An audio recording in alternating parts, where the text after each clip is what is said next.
ആലപ്പുഴയിലേക്കാണ്. Alappuzha Chengannur municipality 3-ാം വാർഡിലെ ദുരിതാശ്വാസ ക്യാമ്പിൽ ഇന്നലെ വിഭവസമൃദ്ധമായ സദ്യയായിരുന്നു. ദുരിതപ്പെയ്ത്തിൽ കുത്തിയൊലിച്ചെത്തിയ മഴവെള്ളം വീടിനെ മുക്കിയപ്പോൾ ഉള്ളതും വാരിപ്പറുക്കി വീട് വിട്ടിറങ്ങിയവർ തിരികെ വീട്ടിലേക്ക് പോകുന്ന സന്തോഷത്തിലായിരുന്നു സദ്യ. ഗവൺമെന്റ് UP സ്കൂളിന്റെ മേൽക്കൂരയ്ക്ക് കീഴിൽ ഒരുമയോടെ കഴിഞ്ഞതിന്റെ ഓർമ്മകളുമായി ദുരിതബാധിതർ പ്രത്യാശയോടെ വീടുകളിലേക്ക് മടങ്ങി. ചെങ്ങന്നൂരിൽ നിന്നും അമൽ സുരേന്ദ്രൻ തയ്യാറാക്കിയ റിപ്പോർട്ടിലേക്ക്.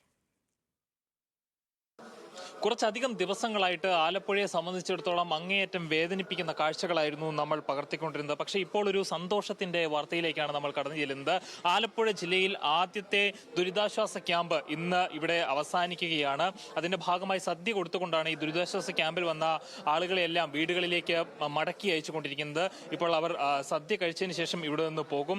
ഏതായാലും നമ്മളിപ്പോൾ ഉള്ളത് ചെങ്ങന്നൂർ മഹാദേവ ക്ഷേത്രത്തിന് അടുത്തായിട്ടുള്ള ഗവൺമെന്റ് UP സ്കൂളിലാണ്. ഇവിടെയായിരുന്നു ഈ ക്യാമ്പ് നടക്കുന്നത്. 20ഓളം പേർ ഈ ക്യാമ്പിന്റെ ഭാഗമായിട്ടുണ്ടായിരുന്നു. അതിൽ കുറച്ചധികം ആളുകൾ വേറെയും ഉണ്ടായിരുന്നു. തുടക്ക സമയത്തെല്ലാം 40ഓളം ഉണ്ടായിരുന്നുവെന്നും പറയുന്നു. പിന്നീട് ആളുകൾ കുറഞ്ഞു വന്നതാണെന്നും ഇവിടെ നമ്മൾ ആളുകളുമായി സംസാരിക്കുമ്പോഴെല്ലാം പ്രാഥമികമായി നമുക്ക് മനസ്സിലാകുന്നുണ്ട്. ഏതായാലും ഇവിടെ ഈ ഒരു ദുരിതത്തിന്റെ ഈ ഒരു കയത്തിൽ നിന്നുകൊണ്ട്, അല്ലെങ്കിൽ ഒരു ദുരിത പെയ്ത്തിൽ നിന്നുകൊണ്ട് ആ ഒരു ദുരിത പെയ്ത്ത് ഒഴിഞ്ഞു പോയതിന്റെ പുതിയ പ്രത്യാശയുടെ രുചികൾ കഴിക്കുകയാണ് ഇവിടുത്തെ ആളുകളും. അതോടൊപ്പം തന്നെ അവരോടൊപ്പം ഇത്രയും നാൾ ഉണ്ടായിരുന്ന ഉദ്യോഗസ്ഥരും തദ്ദേശ സ്ഥാപനങ്ങളിലെ അധികൃതരുമെല്ലാം. എങ്ങനെയുണ്ട് ഇവിടുത്തെ കാര്യങ്ങളൊക്കെ? ഗംഭീരമായി അല്ലേ? എല്ലാവരും സന്തോഷത്തോടു കൂടിയാണ് മടങ്ങുന്നത്. അതെ, എല്ലാവരും സന്തോഷത്തോടു കൂടിയാണ്. ഏതായാലും നല്ല ഫുഡാണ്. ഉച്ച സമയമാണ്. എല്ലാവരും വിശന്നിരിക്കുക കൂടിയായിരുന്നു.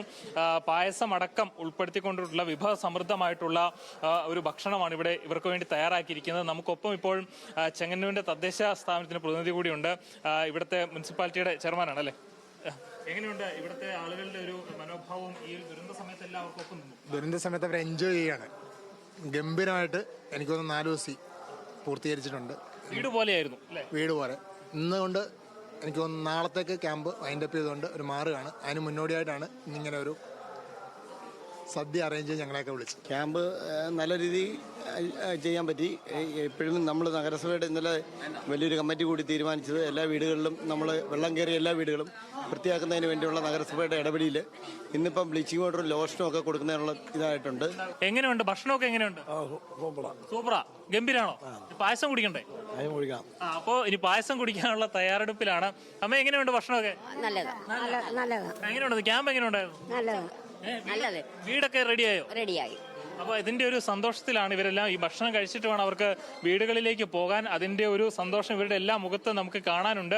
കൊച്ചു കുട്ടികളടക്കം നിരവധി പേരായിരുന്നു കുറച്ച് നാളത്തെ ഈ ഒരു ദുരിത പെയ്ത്തിൽ ഇവിടെ ബുദ്ധിമുട്ട് അനുഭവിച്ചു കൊണ്ടിരുന്നത്. അവരെല്ലാം ഇവിടെ എത്തിയിട്ടുണ്ട്. മോളെ, എങ്ങനെയുണ്ട് ഭക്ഷണം? ഇഷ്ടപ്പെട്ടോ? സൂപ്പറാണോ? എങ്ങനെയുണ്ട് ഭക്ഷണമൊക്കെ? ഇനി ക്യാമ്പിന്റെ പ്രവർത്തനമൊക്കെ എങ്ങനെ ഉണ്ടായിരുന്നു? നല്ലതായിരുന്നു. വേറെ ബുദ്ധിമുട്ടുകൾ കാര്യങ്ങളൊന്നും ഉണ്ടായില്ല? ഇല്ല. ക്യാമ്പ് വളരെ മനോഹരമായിരുന്നു. ഞങ്ങൾക്ക് ലാസ്റ്റ് ഇവിടെ പിരിഞ്ഞു പോകുന്നതിന് മുമ്പായിട്ട് ഒരു ഓണസദ്യ ഒരുക്കി ഞങ്ങളെ സൽക്കരിച്ചു ഇവിടുത്തെ ഉദ്യോഗസ്ഥരും എല്ലാവരും കൂടെ. അത് വളരെ സന്തോഷകരമായിട്ടുള്ളൊരു അനുഭവം തന്നെയായിരുന്നു.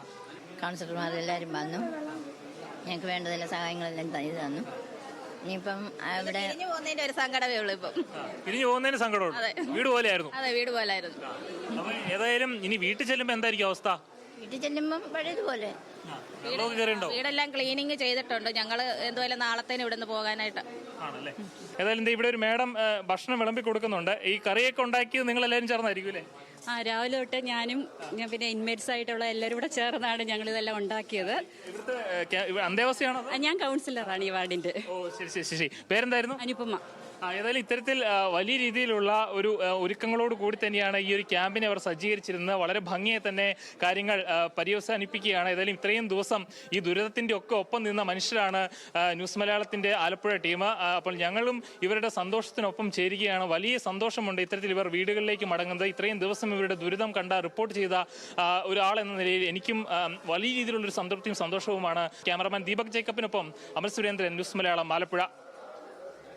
ശരിക്കും പറഞ്ഞത് കാണുമ്പോഴത്തേനും ഒരു സന്തോഷമല്ലേ? ഇതാണ് മലയാളികളുടെ ഒരു ഒത്തൊരുമ എന്ന് പറയുന്നത്. ഇപ്പം ഇങ്ങനെ ഉണ്ടാവാതിരിക്കട്ടെ എന്ന് നമുക്ക് ഒത്തൊരുമയല്ല, ഇതേപോലെ ക്യാമ്പിലൊക്കെ പോയി നിൽക്കേണ്ട ഒരു സാഹചര്യം, ഈ കെടുതികൾ ഇനി നമ്മുടെ നാട്ടിൽ ഉണ്ടാകാതിരിക്കട്ടെ എന്ന് നമുക്ക് പ്രത്യാശിക്കാം. അതിനൊപ്പം തന്നെ ഇങ്ങനത്തെ നല്ല കാഴ്ചകൾ കൂടി കാണുമ്പോഴത്തേനും അത് മനസ്സ് നിറയിക്കുന്നതാണ്. ഇതാണ് കേരളികളുടെ